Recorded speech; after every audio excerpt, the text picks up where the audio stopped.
Mwanamke wa Kiislamu kama ilivyo kawaida ana nafasi kubwa sana ya kujenga jamii. Yaani mwanamke ni mjenzi wa familia wa jamii kwa ujumla. Mfano mtaa wetu hapa au Mazimbu, nyinyi ndio wajenzi wake. Kwa sababu gani? Nyinyi ndio mnaotulelea watoto. Unaona hapa mko nao hao. Unaona kina Junaid alikuwa anapiga fujo hapa, kina nani? Nimeona hapa kila mmoja pia Junaid. Wengine pale wamekaa yule pale katulia vizuri kabisa mashaallah. Wengine walikula na story zao wale. Nyinyi ndio walezi. Kwa anakuona namna mama unavyofanya mambo yako ndio hivyo hivyo. Kama nyumbani mwaongea mambo ya umbea, naye atakulia katika mambo ya umbea vile vile. Kama una swali nyumbani, naye ataswali vile vile, kwa sababu mama si ana swali. Sio ile habari kwamba kaswali huko. Wewe balisha chanya nini? Chanya gani hapa? Sasa hivi kipindi gani? Wewe kasha swali wewe Abdalla. Kaswali huko. Hayo sio malezi. Ni vurugu.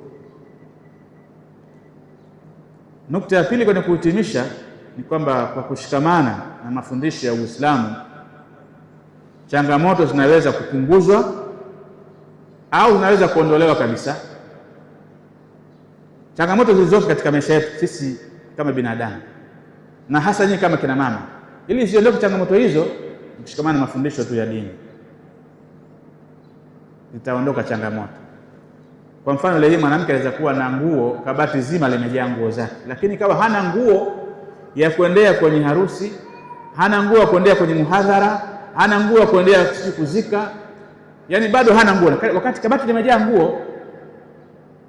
Kumbe kama una nguo zako 2-3 bora zina stara, zinakutosha kabisa, unaenda kila mahala na stara yako kama kawaida.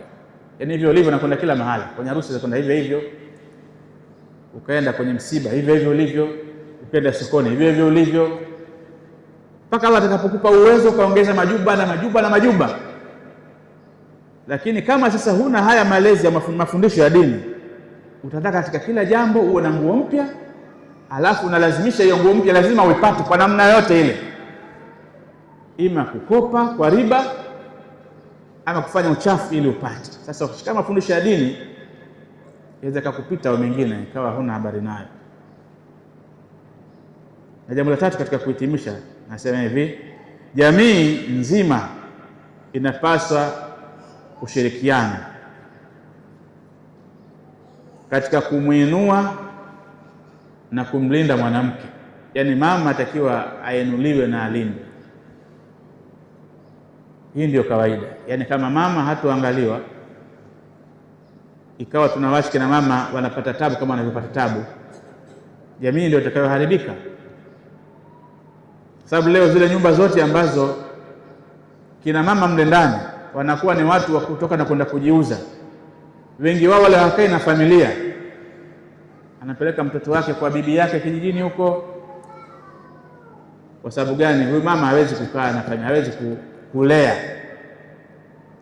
Kwa mama au kina mama atakiwa wasaidiwe. Ndio maana taasisi za dini kama hizi, The Islamic Foundation, taasisi nyingine zipo kwa ajili ya kutatua changamoto za jamii kwa ujumla, wakiwemo kina mama.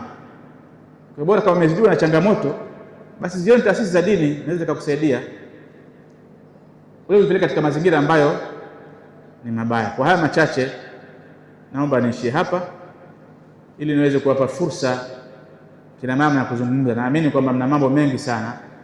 Nimeongea kwa dakika 52 tu, ila nyinyi mweze kuongea kwa dakika 52 nyingine insha Allah taala. Wa hadha, assalamu alaikum wa rahmatullahi wa barakatuh.